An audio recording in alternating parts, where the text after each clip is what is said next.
Let's get down to the real reason why you're here on YouTube looking up health information. You want to learn how to lose belly fat. Well, in this video, I'm going to give you the steps really quickly, and then I'm going to go into why each one of these steps is so critical for you to lose belly fat. Let's get into it.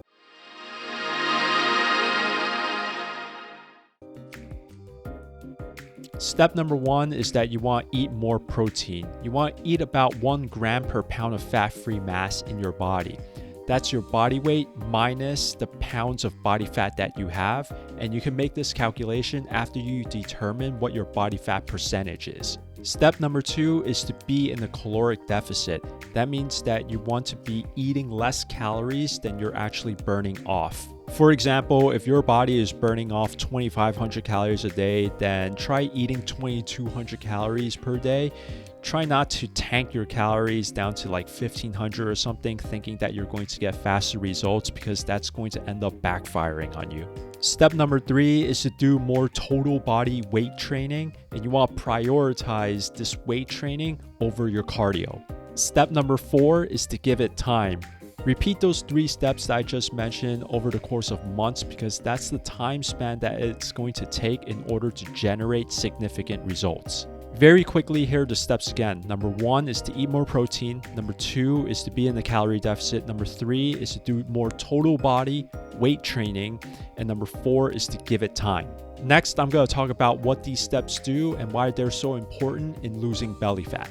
Eating more protein, step number 1, and doing more weight training, step number 3, are going to be critical in preserving your muscle mass while you are dieting. When your body is in a calorie deficit, it's going to break down some of your protein and convert it into energy. We want to minimize this from happening by eating more protein and also by doing weight training. Doing weight training is kind of like telling the body, hey, I need these muscles in order to continue lifting these heavy weights. The body's going to conserve the muscles that you use during your workouts, and instead it's going to use more of its body fat for energy. Prioritize your weight training over your cardio. Cardio actually sends a different message to your body. It doesn't use your muscles as intensely as weight training does. So doing cardio is actually telling your body, hey, I actually don't need these muscles that much, so it's okay if you break them down and use them for energy. Many people can make this mistake of doing excessive cardio and sending the message to the body to continue using protein from muscles for energy. What this could lead to is losing a lot of weight, but then looking very skinny and unfit. Whenever you're trying to lose body fat, preserving your muscle mass is absolutely critical, because you still want to look good after you've burned off all of that fat. The weight training that you're going to want to do is for your whole body. They're going to include squats, deadlifts, push-ups, pull-ups, bench press, lunges, and a whole different other variety of movements. Incorporate a mix of big compound movements as well as upper body and lower body exercises. Even though all of the primary movers of these exercises may be in your arms or in your legs or your hips, every single one of them is going to be taxing your core, and it's going to build overall muscle around your body as well as in your core and as well as in your abs.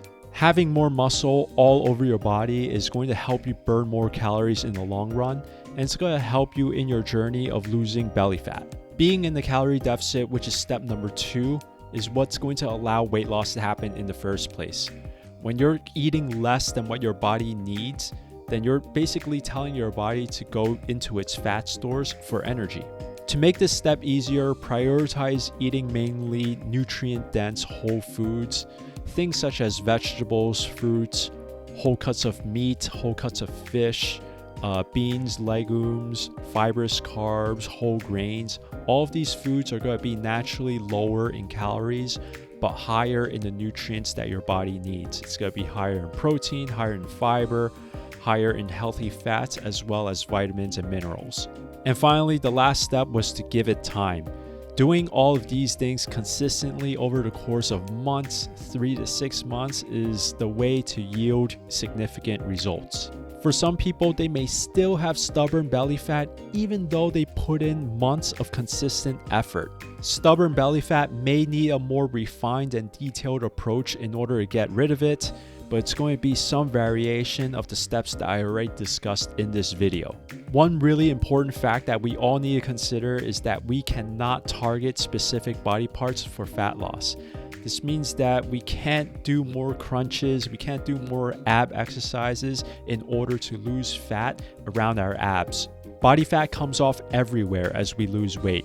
The body determines where the fat comes off, and it's not us. Our genetics determines where the body fat comes off first and where it comes off last. If you think about it, someone who's lost a lot of weight and all they did was run, they don't have just skinny legs but then still have a gut and still have fat in their face. They lost weight everywhere. They lost body fat everywhere, and they're overall a skinnier person. Let's think about fat loss as a total body phenomenon rather than just a localized event in a specific body part. That means the steps that I discussed in this video are not just about losing belly fat, they're about losing fat in general. They're about losing fat everywhere in your body. With all of that being said, good luck, try your best, and just be patient and consistent with it. Don't worry if you mess up from time to time. It's what you do consistently over the course of months and even years that's going to yield the results that you're looking for. So if you have any questions on anything that I said in this video, please leave them in the comments down below. Also, if you got value out of this video, if you learned something new, please consider liking this video and subscribing to my channel for more tips and content just like this. Check out all my other videos on the next screen, and I will see you in the next one. Peace.